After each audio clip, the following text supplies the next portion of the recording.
Welcome back to another lecture. Our subject today is the Sonderkommando photographs of Auschwitz-Birkenau, taken in August 1944. Let's begin with the foundations. I'm Professor Alexei. Hello, I'm Priyanka. I'm Professor Alexei's teaching assistant. To frame our discussion in simpler terms, we are looking at 4 clandestine photographs made by a Jewish prisoner forced to work in the Sonderkommando at Auschwitz-Birkenau. They were taken at mortal risk near Crematorium 5. 2 show deportees undressing in a birch grove just before being led to the gas chamber. 2 show bodies burning in open pits when the furnaces were over capacity. The pictures are blurred, skewed, and one captures only treetops because the photographer could not safely use the viewfinder. In technical terms, these are among the only known images depicting events in and around the gas chambers themselves. Catalogued today by the Auschwitz-Birkenau State Museum as numbers 280 through 283. Taken in August 1944 by a prisoner referred to as Alex, and identified by several sources as Alberto Herrera, a Greek Jewish officer, though final archival certainty remains elusive. 2 frames were made from within a dark interior opening that creates a heavy black border, and this border is part of the evidence of how and from where they were taken. Within Holocaust historiography, the set functions as rare visual proof, complementing, not replacing, survivor testimony and documents. Maybe, before we go too deep, a few terms. Sonderkommando refers to prisoner units, mostly Jewish, coerced to manage victims in the undressing rooms, the gas chambers, and the disposal of bodies. Auschwitz-Birkenau was the extermination site in occupied Poland. Zyklon B was the cyanide-based poison used to kill. And the undressing rooms, often called Entkleidungskammer, were staged to look like a bath area, with hooks and numbered tags to maintain order and deception. Moving forward, why this matters now.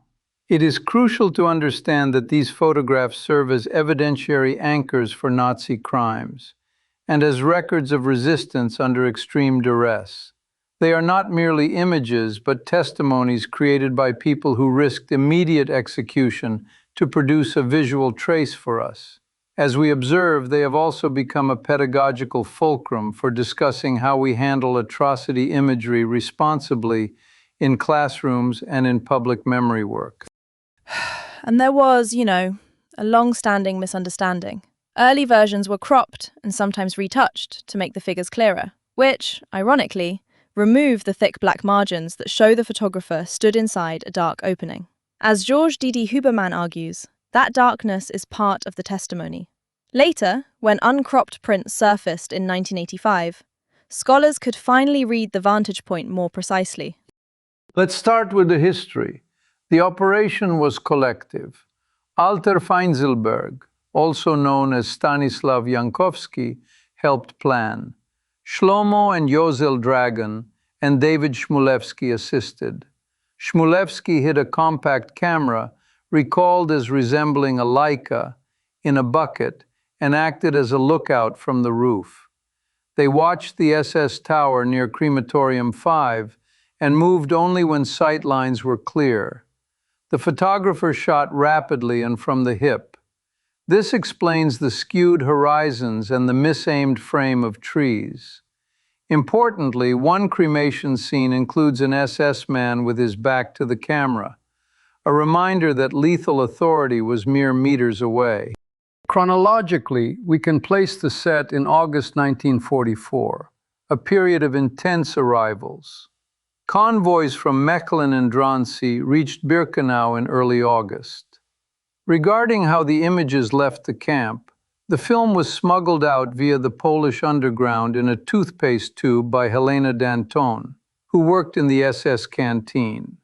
A note dated September 1944, signed Stakwo by Józef Cyrankiewicz and Stanislav Kłodziński, described the images and asked that the material reach Tel, Teresa Wasowska Estreicher in Krakow. After the war, some cropped prints were published in Jan Sain's 1945 report. Retouched versions appeared in 1958. In 1985, Władysław Pitlik's donation of uncropped prints allowed the museum to correct the record. Two technical corrections followed. First, the museum catalog numbers are finding aids rather than a shooting sequence. A fragment of the undressing scene appears inside one cremation frame, showing that the Birch Grove images preceded the pit images. Second, timing estimates evolved.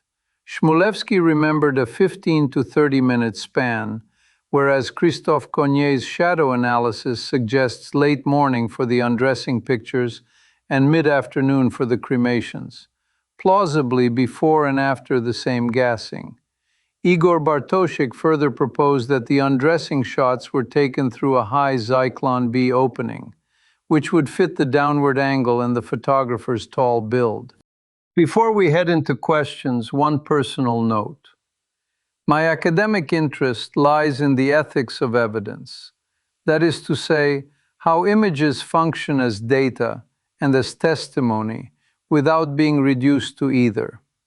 In this context, these four frames force us to consider what we owe to makers who acted under mortal threat, and what we owe to viewers who must not mistake partial visibility for incomplete truth. This brings us to three guiding questions. First, the historical mechanics of creation. How were these photographs made under such surveillance? Second, a counterfactual. What might have changed had uncropped versions been public earlier? Third, a present-day question. How should we display and teach them now without distorting their meaning? Professor, may I ask the first one plainly? How were these photographs taken under such dangerous conditions? Well, the answer begins with coordination. The Sonderkommando knew Crematorium 5's rhythms. Feinzelberg describes posting lookouts to the west entrance and the tower. Chmulevsky monitored the area from the roof and signaled when the SS view was obstructed. The camera, compact and quick, allowed exposures without raising it to the eye. In that interval, the photographer, referred to as Alex, and likely Alberto Herrera, stepped into position. Two frames depict the undressing and the birches. Later, from inside a dark interior opening, he made two frames of the cremation pits. Jean-Claude Pressac read the black surround as a door or window frame. The darkness is not a stylistic choice, but the gas chamber interior from which he shot outward. That interior space afforded concealment for seconds, no more. Naturally, there are points of dispute we should name. The identity of Alex is strongly, though not conclusively, tied to Herrera. Chmulevsky recalled a brief time span, but light studies imply a longer gap between the pairs. As for vantage, Bartoshik suggests that at least one shot may have been taken through a Zyklon B opening roughly 2 meters high, which aligns with the steep angle in the misaimed frame of trees. These are not contradictions, but layers of inference built on fragmentary material. We can infer the choreography even if we cannot time each footstep. Professor Alexei, could you clarify the significance of the camera's vantage point? Why do scholars care so much about those black margins? It's crucial to understand that the margins are themselves evidence. Didi Huberman calls the black mass a sign that locates the photographer inside the space of killing. The border is not an artistic vignette. It is the interior darkness of the gas chamber or its opening. Remove that border, as early cropping did, and the images appear to be open-air documentary views. Keep it, and we see the act of resistance and the danger required to obtain the shot. The frame tells us where the body of the photographer had to be to make the picture, which is why the border is as important as the figures within. To shift gears a bit, Professor, what if the uncropped photos had been published earlier? say in 1945 instead of decades later?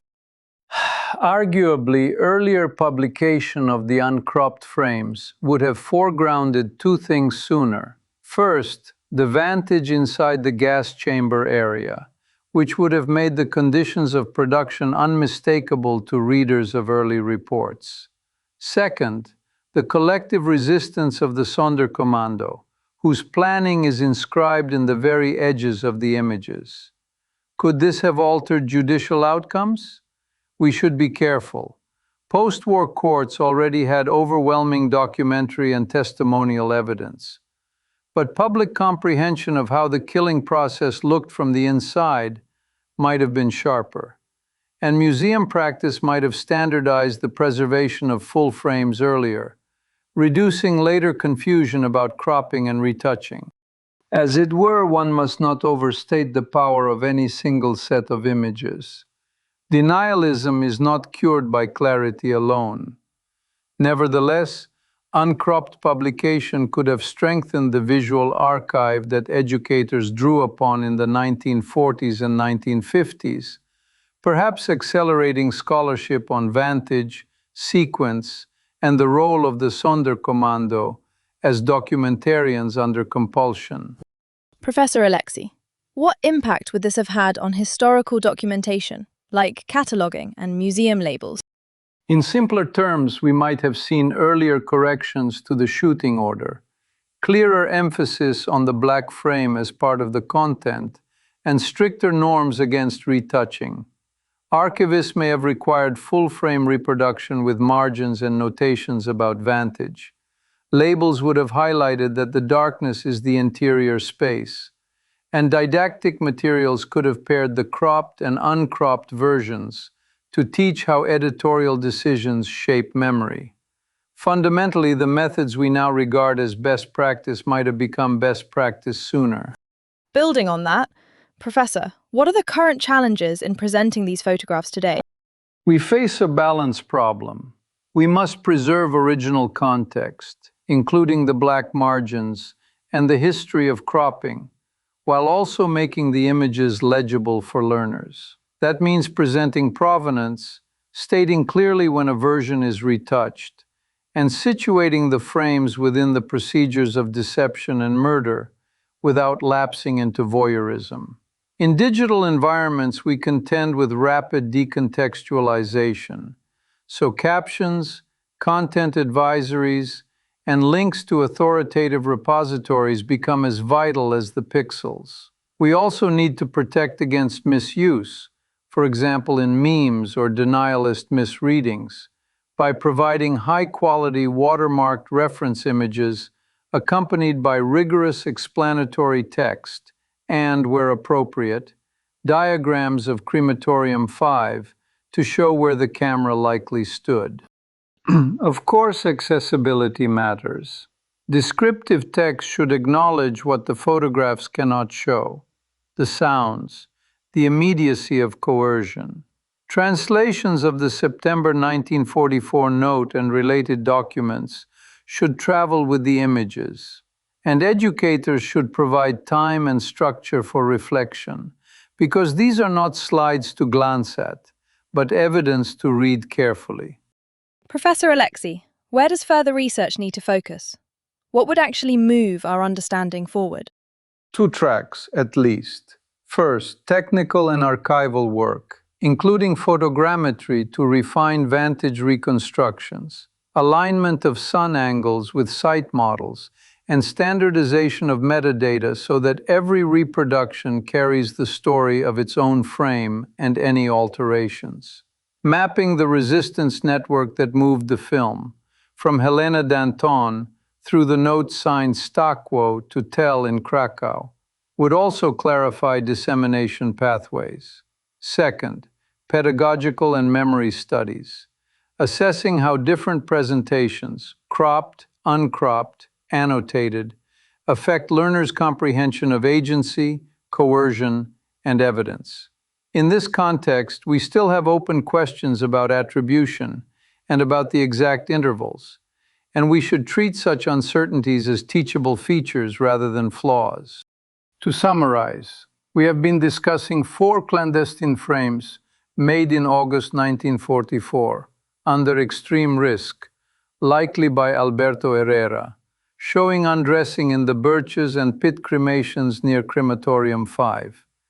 We examined how they were made, what might have changed had the uncropped versions circulated earlier, and how we should present them today with integrity. For further study, consider the Auschwitz album, a very different corpus made by SS photographers on the ramp, which provides a useful contrast for selection and processing outside the gas chamber perimeter. Thank you for listening. In conclusion, treat these images as both evidence and testimony, and let the black margins speak as clearly as the central figures. This, then, completes our present analysis. Thank you, Professor. That was helpful to think through, actually.